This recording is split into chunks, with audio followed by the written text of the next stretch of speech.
Record. All right, guys. So we are here for part two. Part one was three things that are keeping you from losing weight, right? Without that have nothing to do with diet and exercise. There were hormones, the gut, environmental factors, right? You had a great response from people on this. I think a lot of people listened and were like, hey, this is me. My hormones are all messed up. When in actuality, let's all agree that the majority of people that tell me their hormones are messed up and they don't have any testing, they're just not compliant, I would say. Right? Would that be true, Mike? Most people, everybody comes to me and says my hormones are messed up and they're just not compliant on their plan. But there are those people who have legitimate hormone issues and they live a pretty tough life. Things are hard, things are frustrating for them, whether it's all kinds of hormones in the body, the thyroid, whatever it is. They struggle with energy, feeling better, losing weight, digestion, metabolism. It's real. I've been on the phone with Mike with people that have Mike has pointed out where they're struggling and where their hormones are off, the things to do. And the things to do for it are pretty disciplined. It's pretty hard. There are a lot of people that just don't want to go to drugs these days, right? I think there are. I think there are a lot of people that I hear more and more people say, I just don't want to take a pill. I don't want to have to take a pill. I'm on that pill forever and it changes me forever. I'm now different, right? If you're watching this video and you think you're one of those people and you call us and you say, I want to do a consult, I want to see if my hormones are off.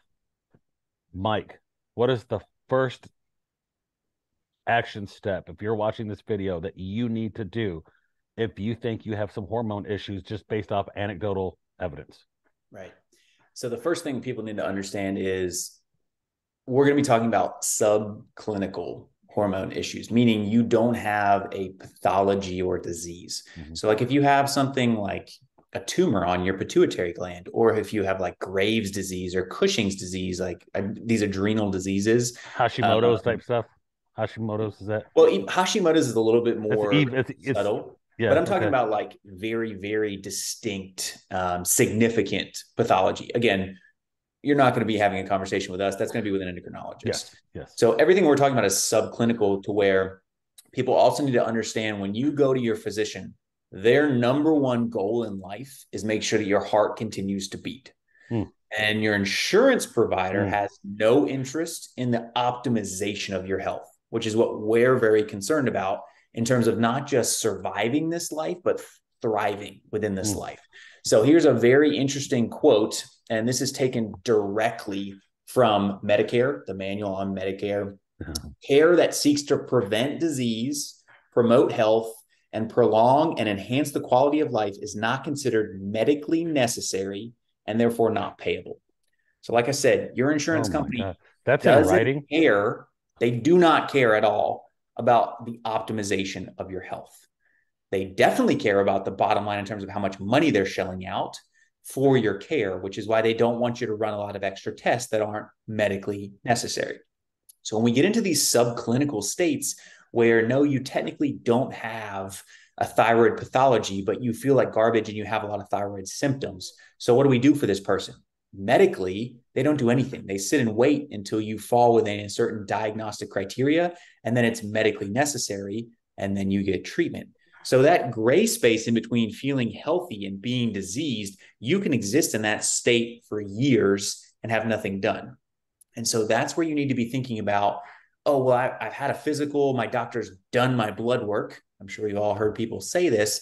And then you look at the labs and it's maybe $20 worth of labs. Like when you go to your doctor and you get a CBC and a CMP and a lipid panel, it looks like a lot of values. But literally when LabCorp runs those panels, like if you pay cash for those panels, a CBC is $3. So like when your physician bills $75 for that to your insurance company, it's literally $3 at the lab. That's the markup. So understanding, hey, this is only 20 bucks worth of labs. This isn't a lot of data. How can I get the rest of that data? That's step number one. So understanding, all right, so we're really not going to be diagnosed with anything. So my doc's not going to really do anything and keep digging unless I ask for that. So once you're getting past that, then you need to recognize, I probably need to start investigating this a little bit further, We talked about that in the last video that we did in terms of how to go about asking for that or self-pay, cash pay. And so that's where you need to be thinking about, all right, I need more data. And if your physician runs it, great. Just be aware that there's one of two things that'll happen. They'll code it well and you won't get billed for it, which is the best outcome, or they'll code it poorly and insurance will slap you with a bill for a couple $100, whereas you could have just paid cash and it would have probably been 25 to 30% of the total cost that insurance will bill you for. So sometimes that sounds criminal. yeah. Does that sound Sometimes criminal to anybody? Like, should that yeah. sound illegal to somebody? Yeah. Like, Yeah. Well, I was also going to ask too, if you were to run the test through somewhere like LabCorp versus going through your physician, how would you best read the test without a physician there with you? Right. Or if you had a physician that didn't really explain it to you, like what would be a route that you take to make sure that you understand?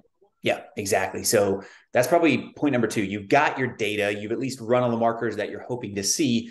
Number one thing I would tell every single person is do not jump down the Google rabbit hole. Do not do that because you'll find a lot of information on there. But the thing that's lacking for most people is a lens to view that contextually, because people will see, oh, headaches is the number one presenting sign and symptom for brain tumor. Oh crap, I got a headache. That must be an brain tumor. Right. No, probably not. You're just dehydrated and maybe you're magnesium deficient. So that's where when you get these labs back, there's some good guides that are available online, maybe referencing one of those.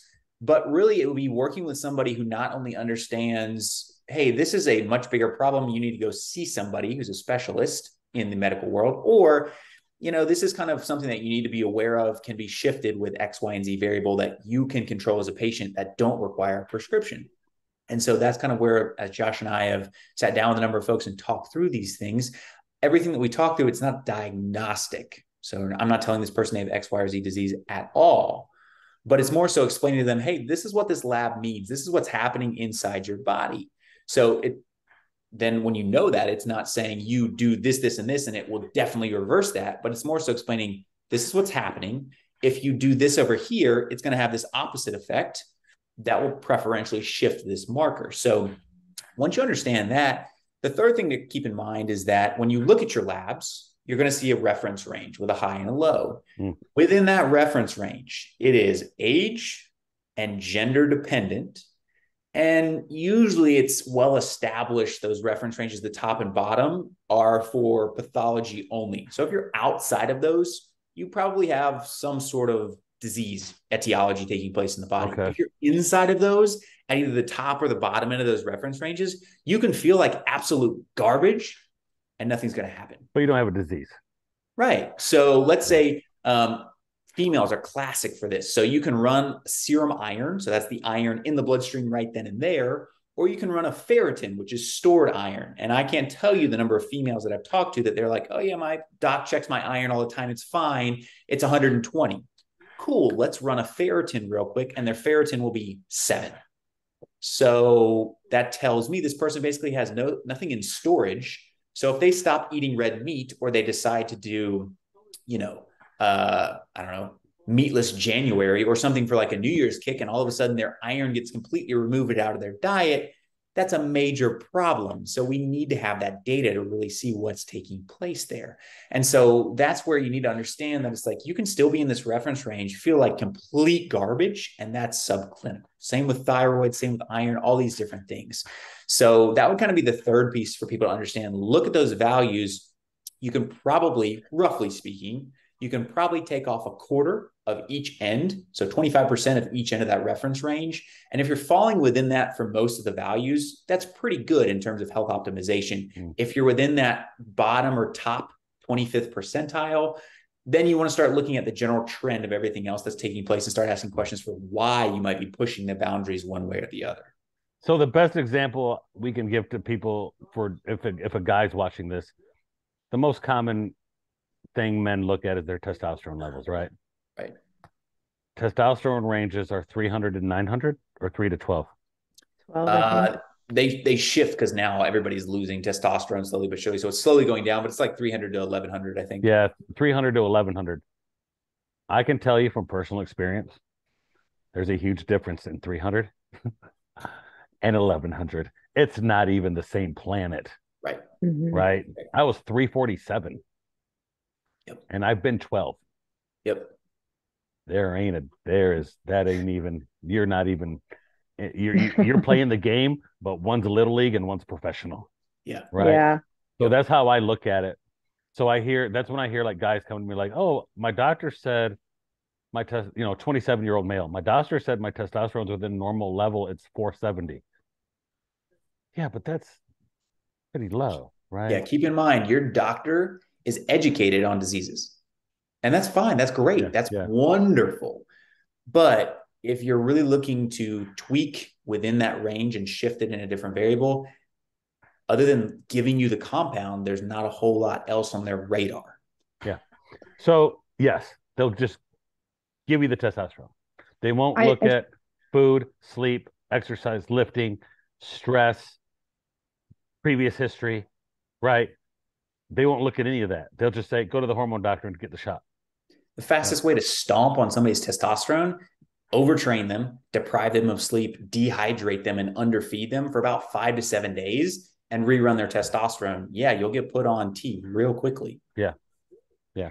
I would say it's important to mention too, like if you're seeing a doctor currently that isn't answering these questions for you or is like avoidant of these questions, it's okay to like switch physicians, and please switch physicians. Sure. Absolutely. Second opinion. Nothing wrong with that. Yeah. If you're watching this video and you're like, hey, I might have hormone issues, or if you're a female, what kind of symptoms the right word? I don't know. What kind of issues would somebody be coming to you with that you would say, hey, I need you to go get a Dutch test run? Yeah. Because I think people, like you said, people can get on Google and be like, I got a headache, I'm probably going to die tomorrow. Legitimate concerns. If you're watching this video and you're a female, what long-term symptoms are they looking at that you would say, I need you to go get a Dutch touch test, hormone test run so we can look at it? Yeah. What are they looking for? Top 3, probably number 1 is going to be some sort of cycle irregularities. If you're premenopausal, so if your cycle lasts 2 weeks, obviously get that ruled out by your OB. But if they're like, yeah, you're good to go, we'll just put you on birth control. Yeah, that can be one method. But if you're like, I don't want to do birth control, what else? That's really all they're going to discuss with you for the most part. Okay. So that would kind of be number 1. Number 2 is, and this is rampant, especially in females, but also in males, mood disorders. So depression, anxiety. Keep in mind, all of those hormones drastically influence the neurotransmitters produced in your brain that affect your mood. Okay. So hormones get off. All of a sudden, you're feeling a certain type of way and you can't figure out why. Yeah.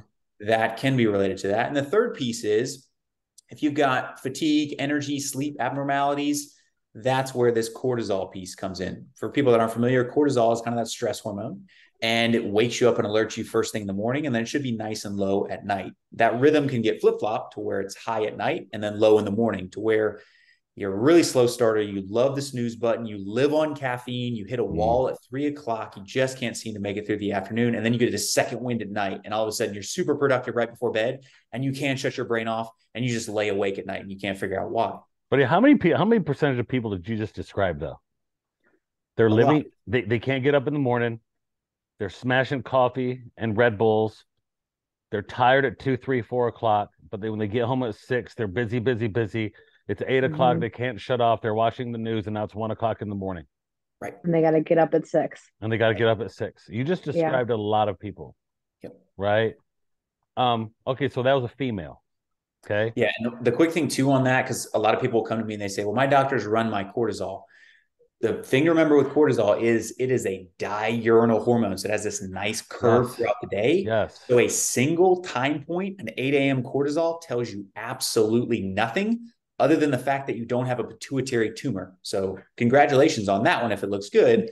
But you also want to know, what does that look like at 12 noon? What does that look like at 5 p.m.? What does that look like at 10 p.m.? What does it look like overnight if you wake up as well? And nobody's going to drive to LabCorp at 2 a.m. if they wake up to pee, get a blood draw. Yeah. So just keep that in mind. Yeah. That's one thing I've learned with you, and people's like, oh, my cortisol's low. When did you take it? When was it? What was going on? We don't know. right? Did you eat? Did you have coffee before it? All these Right. things Yeah, influence it. yeah. Right. If you're a male and you think, I think this one's a little bit easier. Is it easier for men? Hmm. Low energy, poor sleep, Yeah. poor libido, Yep. no motivation to exercise. Mood disorders come with it. I can tell you Yep. that. The mood disorders come with it. Would that be pretty accurate for men if you're looking at that? Yeah, I'd say so. Muscle mass loss. Yeah, lack of recovery. Like if you're training in the gym to the point where you are staying sore beyond 72 hours, you either don't know what you're doing from a programming perspective and you're destroying yourself, which is okay. We've all been there. Or you've got a hormone piece that you're training adequately, but the underlying foundation isn't there. And so you just can't keep up with the recovery. Okay. I feel like it's a little bit easier on men than it is women. Mm-hmm. Maybe. I don't know. Maybe because I'm a guy. I don't know, Gray.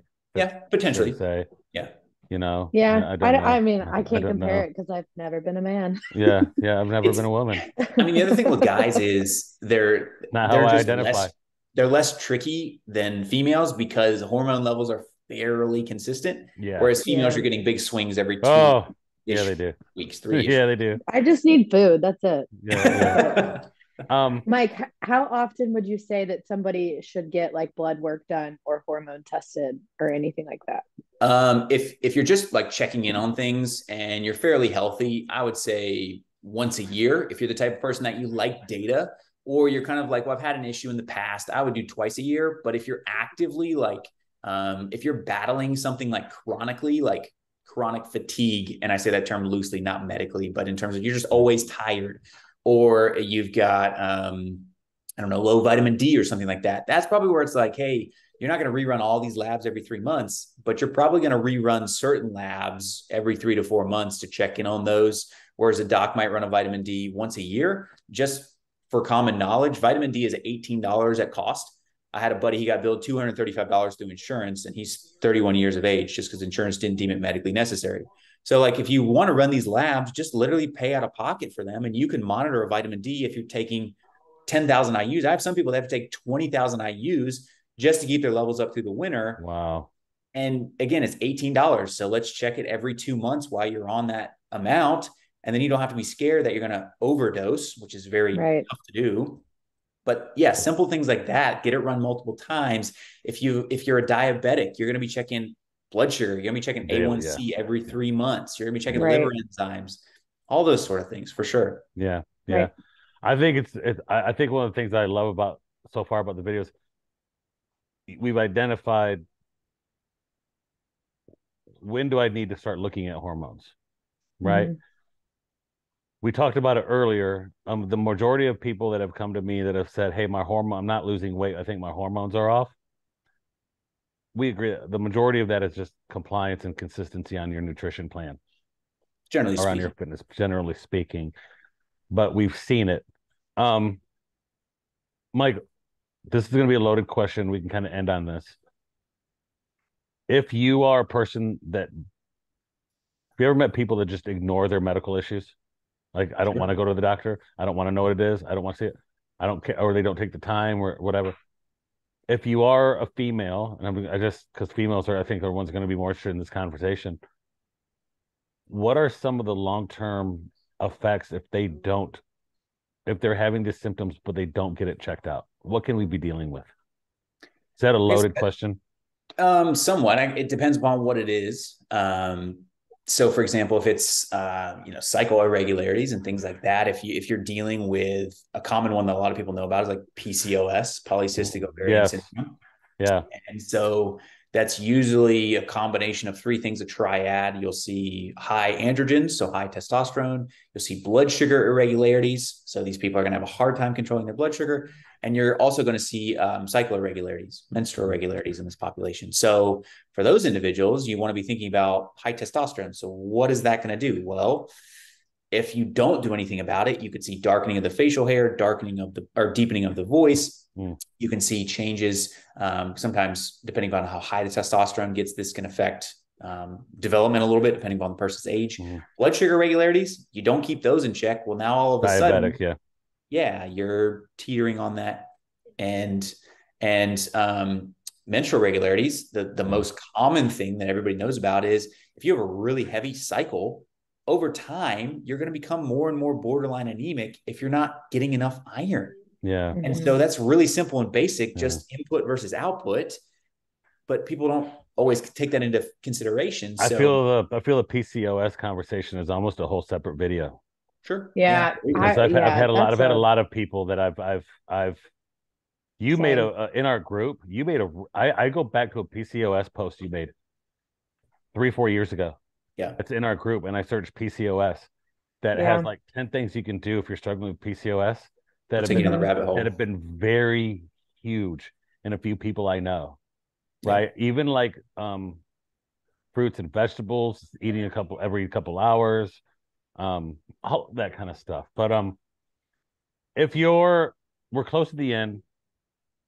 If you're watching this video and you think you have some of these issues, Mike has done an amazing job in consults with some people, breaking down, telling them, hey, go get this lab. Okay, how do you get it? Go get this lab, why you should get it, how to get it, how much it costs, go get it. They get it. They schedule with Mike. We sit down. We have an hour, 45-minute conversation of what does your lab say, what you need to do, what it says. You don't get that in the doctor's office anymore. Right?